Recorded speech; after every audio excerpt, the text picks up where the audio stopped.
Good morning, everybody. Welcome to the 92nd Street Y. Welcome to 140 EDU. Let us begin with an experiment. If you could all please turn to your left or your right and make eye contact with somebody.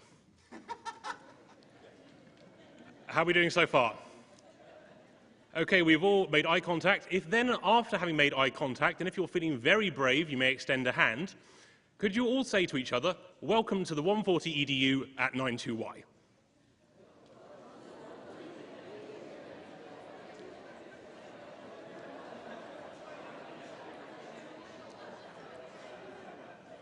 I think that was a great success for 9 o'clock in the morning. That was also, ladies and gentlemen, we have already started the day. We have already crowdsourced something. We've just crowdsourced the welcome to the 92nd Street Y. So thank you for participating in that. But we've left out an important group. We said hello and we've welcomed each other here in the hall. We have not welcomed our live stream audience. So if after 3 we could say good morning and welcome to our live stream audience. 1, 2, 3. Good morning and welcome. I think you could hear that on the live stream. My name is Henry Timms. I'm the director of the Charles Simon Centre here at the 92nd Street Y. For those of you in the hall and for those of you on the live stream, at the top of this hall are a lot of names: Einstein, Shakespeare, Lincoln, Moses, David. And when this hall was built in 1929, these were the names of the people who we saw at the time as those people who most inspired us. I think they were there for another reason as well, which is no matter how impressive you are, no matter how famous you become, when you stand on this stage, you look up and you are reminded that there are names greater than yours. They're also educators. All of these names above us on the wall are people who are fundamentally committed to education and to ideas and sharing those ideas. And Jeff kindly asked me to open the day to talk just briefly about the 92nd Street Y.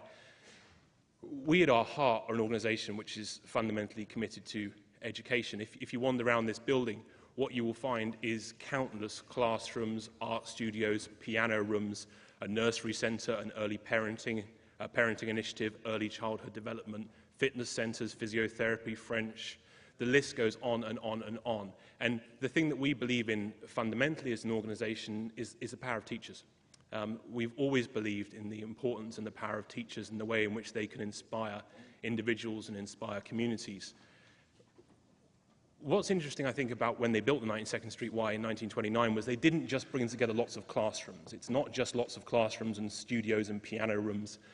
At the heart of all of it, they put this enormous hall.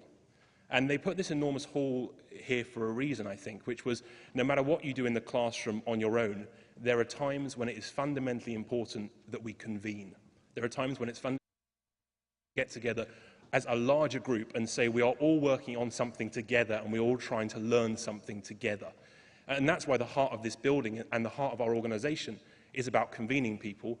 And it's the reason that we're just so proud to be the host to so much of Jeff Pulver's work, but particularly this conference. One of the great challenges I think we all recognise in education is developing a response which can keep up with the speed of the challenge. This innovative conference, Jeff's innovative work, is an example of a response which is keeping up with the speed of the challenge. The names of the people speaking over the next 2 days, the innovative ways they're taking on the challenges we all face, is so exciting and dynamic, and we're simply so proud to host this event, to welcome you all here today, both in the room and via the live stream. And it's my great pleasure to introduce the person who has really been such a great convener, creator and curator, and such a good friend to some of these issues and to the 92nd Street Y, your host, Jeff Pulver. Thank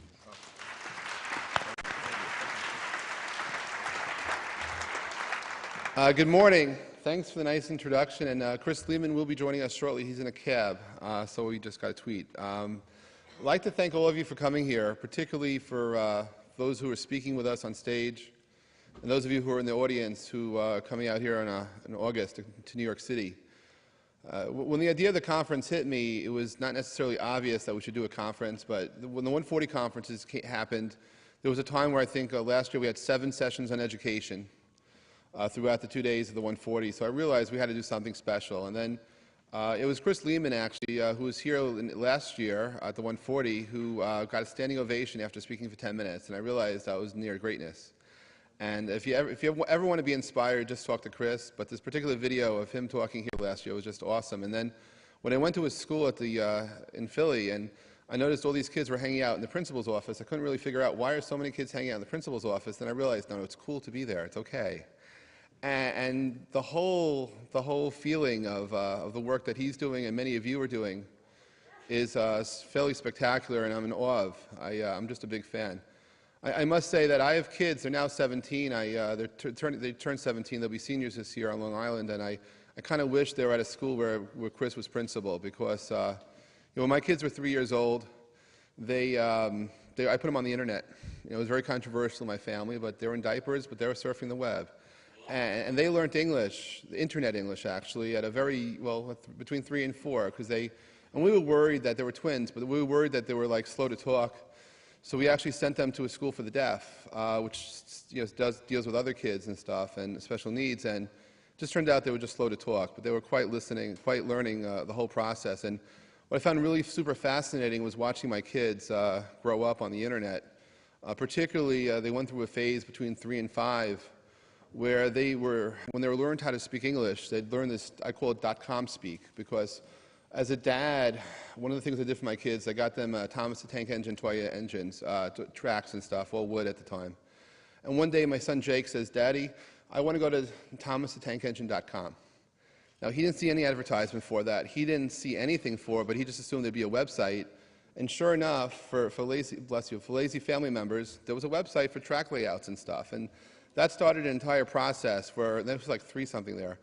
And, my kids were very much at the time into Pokemon, and I remember them being on the Yahoo search engine, and they would type more space Pokemon. They never saw the greater than sign on the browsers, but they're trying to get more out of this. And they learned really how to crowdsource very early, because we never could figure out why some weeks they favored McDonald's, Burger King's, or Wendy's for lunch. And turned out one day they had bookmarked all these sites, and they had street smarts at a young age. And the thing that really brought home the whole idea of .comming to me was Thanksgiving in 1998. We had about 25 family members over. And at that point, my son Jake stands up in front of everybody and says, "Hi, I'm Jake Pulver. This is my brother Dylan Pulver. This is my mommy Risa Pulver, and this is my daddy JeffPulver.com." But that's a true story. That happened in '98, and my kids, have been growing up ever since. And they're very much wise of the internet, and they're very much products of a generation which has seen tremendous change that I never saw, and they take it all for granted. I mean, I lived through it, but this is what they're going through.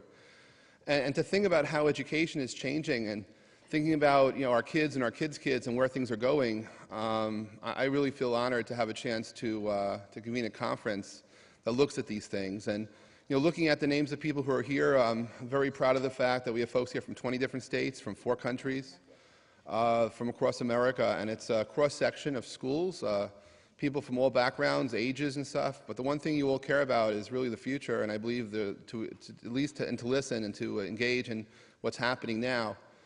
For those of you not familiar with Twitter but see this #140EDU, the hashtag 140EDU, that's how we identify ourselves. This is how, at the conference today, and probably for some time after the conference, I hope, you'll be able to connect and engage with other people that are watching us live, watching the reruns, or have ideas and thoughts. It's a community. The 140 conferences grew up out of frustration a few years ago. Back in 2009, in February, I was sort of appalled by why people cared so much about Ashton Kutcher and CNN racing to have 1 million followers. I couldn't figure out what was so significant about that. Now, I am a Twitter investor, I must say, so I thought it was kind of good publicity for Twitter, but I didn't quite get the rest of it.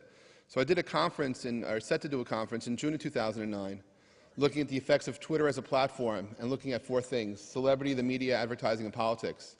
What I didn't realize is that there was a revolution happening at the same time, and that ultimately, a week before the conference happened, Twitter was on the cover of Time magazine. Here he is. And then the Iranian Revolution happened. And so the first conference really brought together people connecting with others. And these days, for every major revolution that we live through our times, we have an ism to it: socialism, communism, Marxism, fascism. I'm not saying this is Twitterism or Facebookism, but this is a social revolution as big as any of those, which But it's not about we the people, it's about me the people, and it's the connected me's and the way that they radiate to other people's voices. They're just changing the world, and you're seeing, you know, in some cases, barriers going down and gatekeepers disappearing and governments changing. It's not necessarily because of Twitter or Facebook, but it's because the unintended consequences of 40 years of the internet and what happens when all of a sudden billions of people can recognize and discover and communicate with each other, the world changes. And as much as it's changing globally, I think it's changing in our schools too. And I think having a chance to understand how we can use these tools and use this revolution to our favor is something which I'm quite really honored to be part of. I'm just a guest here. I happen to be facilitating some of this, but it's this guy over here to my right that is the reason why the conference is. So anyway, Chris, welcome. And thank you. Hey, this is Chris Lehman.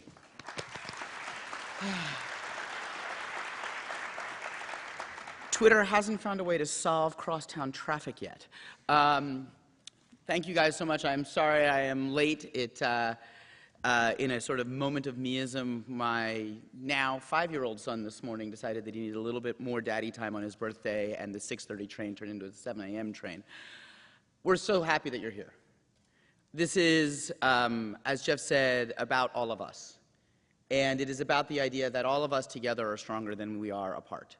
And that the collective wisdom of all of us sharing our ideas, sharing our experiences, will make a better world. That collective wisdom can't just be about adults. That collective wisdom has to be about children as well. That's where the power of this really comes in for education. In our day in school, when we were students, so much of what we did in school was dependent on the relationship one-to-one between teacher and student. And if you loved your teacher, maybe you worked a little extra hard, or if you really loved that subject, you worked a little extra hard. Today, students have the opportunity to be authentic and powerful voices in their world. Today, students have the ability to interact with the people doing the work in the field every day. And today, students have the opportunity to be those experts in the field doing their work every day. It is time for us to understand that the power of social media is to amplify student voice, is to give them the opportunity to be in and of their world. Any teacher who believes that their classroom is bound by 4 walls and floor, any teacher who believes that the wisdom, that the knowledge base of their classroom ends at the door, ends at the bell, does their child a disservice. We have the opportunity, all of us, together, to be better than we are apart. We must include our children's voices in that. We must honor the work that they do, and we must understand that together, that me becoming we, will make a better school and therefore will make better nations. At SLA, our kids are in and of their world every day. One of the stories that I love, how do we make it so that school is real life as opposed to preparation for real life? When students were learning about the periodic table of elements, and they were learning about chemical equations and acids and bases and things like that, rather than studying it out of a textbook, they went all over the city. They collected soil and water samples, upstream and downstream of construction sites sometimes. And in one of those places, they discovered that downstream of a construction site, the pollutants in the water were sky high. Well, how do you even use those tools, right? First is you need the laptops, then you need the probes, then you need Google Maps so you can plot where you found everything, and then you need to share what you found. If all they did was go back to class and report, oh, you know, Mr. Best, my teacher, we found this really bad stuff, it would have ended there. But that wasn't enough for them. They got in touch with their local EPA. They published their work on the web. They brought the local EPA into the school and presented their findings, and wouldn't you know, they got a stop action put on that construction site until they agreed to clean up their act. That is the kind of things that kids can do when we harness the power of these tools in front of us. And it's not just about using them. It's about using them in powerful ways. It is about harnessing the best of old ideas, progressive education. 100 years ago, John Dewey at the lab school in Chicago, taught kids science by having them make food for each other. It is still a more authentic way to teach and learn than in most schools today. Today, we can take those old ideas, marry them to the idea that student voice can be amplified, that student research can be deeper, and that the only thing standing in the way of what kids can learn and what kids can do is our own lack of imagination. And we can make kids do powerful things. We can help them discover their talent, their passion, their drive, their ability to change the world. The next 2 days are about exploring those ideas with each other, with parents, with teachers, with folks from the community, and as we broadcast this out with the world. I want to thank Jeff for putting it on, and I'm so excited that you're all here to share with us. Thank you.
I read about him in Time magazine. Last year, apparently, he brought innovation to over 500,000 students in America, and he is an incredible human being and someone I'm just happy to call my friend. Jack, come on out, please.